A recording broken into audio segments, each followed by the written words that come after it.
né? É difícil falar de emoção, né? Quando a gente tenta, eu acho que todo mundo sabe que a gente tem emoção e todo mundo sabe o que é uma emoção, até a hora que a gente tenta explicar que raio é uma emoção.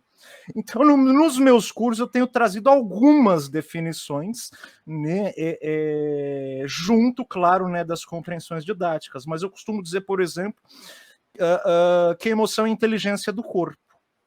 Eu também digo que a emoção é o software do hardware, que é o corpo, né? Ela é um programa que foi configurado aí com base na nossa evolução e com base na nossa interação dialética ao longo de 1000 anos entre homem e meio. Né? Então, por que, que ela é esse software que responde ao corpo? Por que, que ela é a inteligência desse corpo? Justamente porque o programa dela faz com que a gente tenha respostas automáticas frente às alterações do meio, seja esse meio externo ou interno, e que muitas vezes, se dependesse da nossa cognição, né, ou da nossa vontade consciente, a gente não faria aquilo, levaria muito mais tempo. Um exemplo que eu vi o próprio Ekman dando numa palestrinha dele, que eu tenho trazido para os cursos, é eu, por exemplo, dirigindo meu carrinho na Marginal, quando de repente eu vejo, né, um veículo enorme vindo, né, na minha direção em altíssima velocidade. E nesse momento eu imediatamente viro o volante, né, eu piso no freio, no acelerador, troco, faço ali uma série de comportamentos com base em localização espacial, com base em aceleração, com base em velocidade, com base em deslocamento. E eu faço isso muito rápido, com base no medo, né, que eu estou vivenciando, e que se eu precisasse pensar sobre tudo isso, muitas vezes não daria tempo e o acidente, né, iria acontecer. Então ele é esse programinha, né, esse software que responde ao hardware, né, que é o nosso corpo. E um outro exemplo que eu gosto de dar é saindo da selva de pedra e vindo para a selva. Eu dou esses dois exemplos em todos os cursos de emoção que eu faço.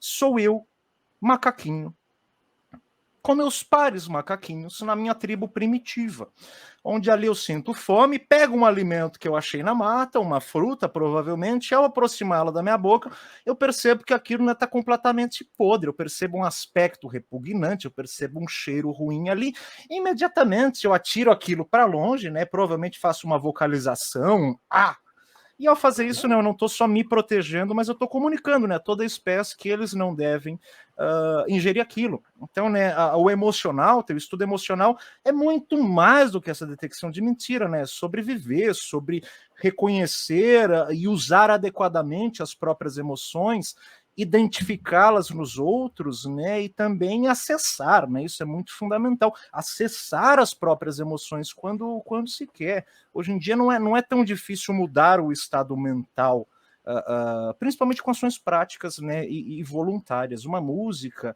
né, um ambiente que você se insere, uma conversa, né, você tem diversos estímulos ali para mudar o seu estado mental na hora. Isso é muito importante também quando a gente fala de emoções.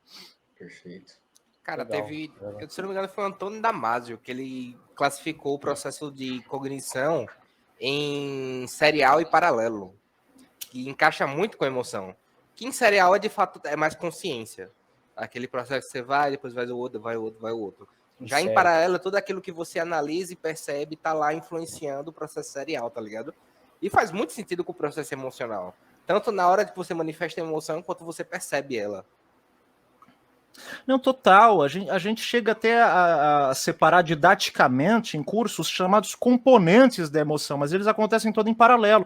Que componentes são esses? Componentes fisiológicos, a gente pode estudar separado.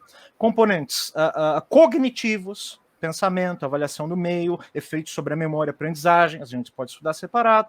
Componentes expressivos, né, justamente da alteração da voz, da fala, da postura, da qualidade de gesto. Componentes comportamentais, que são os chamados impulsos de ação. Então, né, por exemplo, frente ao medo, a minha tendência é paralisar, correr, e se não houver alternativa, lutar, e nesta ordem, né? Tem quem fale da relação entre luta ou fuga, né? O Joey Navarro fala que isso tá incompleto e só tá certo se a gente, né, inverter. né? Então seria primeiro paralisar, depois correr, e se não houver alternativa, aí sim lutar, né? Se fosse luta ou fuga nessa ordem, a nossa espécie seria muito mais reduzida. Mas voltando, então, eu sinto medo, né? Eu tenho todas essas tendências, né? Frente ao nojo, minha tendência é se retirar, se afastar, frente à raiva, de encontro, enfim, tem todas as tendências, né, comportamentais, né? E aí, choro, né, vômito, né, gritar, comportamentos, né, realmente observáveis. Outro componente é a sensação, né, subjetiva, né, que tem a ver com a valência da emoção também. E tudo isso a gente pode estudar, né, de forma didática e separado, mas eles acontecem de forma simultânea durante a experiência emocional. Uma coisinha também que eu gosto de falar de emoção é que elas são, né, vivenciadas, eliciadas, seja com base, né, na emoção que a gente chama de reativa, né, aquilo que eu me deparo, que está no meu ambiente, né, então o leão rugindo para mim, esse carro vindo em alta velocidade, a fruta podre, o cheiro repugnante que eu me deparo,